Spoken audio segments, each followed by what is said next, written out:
আসসালামু আলাইকুম রহমতুল্লাহ। আসসালামু আলাইকুম রহমতুল্লাহ। ইলাহা ইল্লাল্লাহ ওয়াহদাহু লা শারীকা লাহু ওয়া আশহাদু আন্না মুহাম্মাদান আবদুহু ওয়া রাসূলুহু। আম্মা বা'দু ফাআউযু বিল্লাহি মিনাশ শাইতানির রাজীম। বিসমিল্লাহির রাহমানির রাহিম।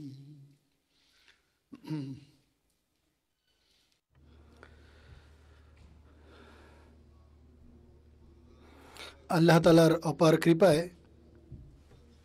আগামীকাল থেকে ইনশাআল্লাহ যুক্তরাজ্যের বার্ষিক জলসা আরম্ভ হতে যাচ্ছে এবং আপনারা জলসার কর্মী বাহিনী যারা কয়েক সপ্তাহ পূর্বে এখানে এসেছেন এবং আপনারা জলসার প্রস্তুতির কার্যক্রম আরম্ভ করেছেন।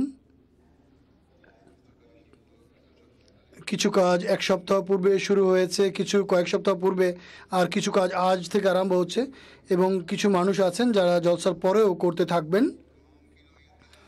কাজের দিক থেকে কাজের যে আহ, কাজের দিক থেকে উপদেশ দেওয়ার কিছু নেই, আমি প্রতিবারই দিয়ে থাকি আপনাদেরকে, এখন আর উপদেশ দেওয়ার প্রয়োজন নেই। আসল বিষয় হচ্ছে যখন আপনারা কাজ করছেন এবং যে সফলতা আপনারা লাভ করবেন, একে নিজের কোনো নৈপুণ্য, নিজের কোনো যোগ্যতার ফলে অর্জিত হয়েছে বলে মনে করবেন না। এটা মনে করবেন না যে আপনার যোগ্যতার কারণে, আপনার জ্ঞানের কারণে, আপনার দক্ষতার কারণে বা আপনার পরিশ্রমের কারণে এই সাফল্য এসেছে। আল্লাহ তালার কৃপায় আমাদের সব কাজ সম্পাদিত হয়। সর্বদা আল্লাহকে স্মরণ রাখবেন এবং যখন আপনারা এটি করবেন তখন ইনশাআল্লাহ তাআলা আপনাদের কাজে বরকত সৃষ্টি হবে। আপনারা সবাই এখানে এসেছেন হযরত মসিহ মউদ আলাইহিস সালামের অতিথিদের সেবা করার জন্য, আর মহানবী সাল্লাল্লাহু আলাইহি ওয়াসাল্লামের এই নির্দেশনা স্মরণ রাখবেন। তোমরা অতিথির সম্মান করো, তাকে শ্রদ্ধা করো এবং সালামের প্রচলন করো, কেননা সালামের প্রচলনের পরে প্রেম প্রীতি সৌহার্দ্যের পরিবেশ গড়ে ওঠে এবং নিজেদের মধ্যে পারস্পরিক প্রেম প্রীতি এবং সৌহার্দ্যের সম্পর্ক গড়ে তুলুন।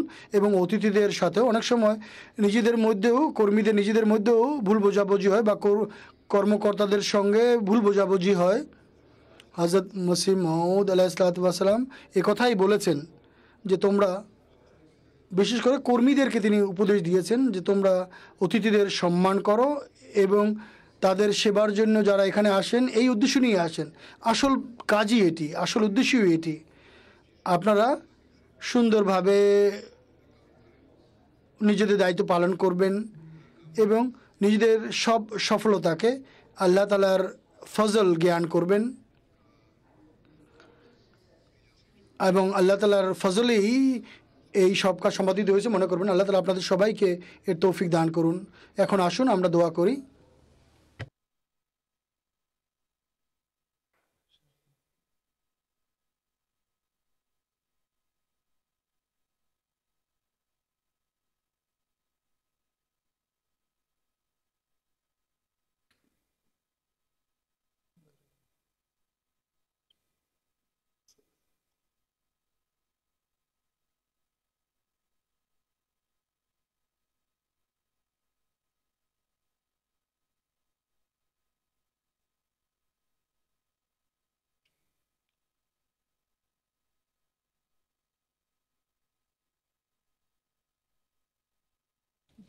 আমিন।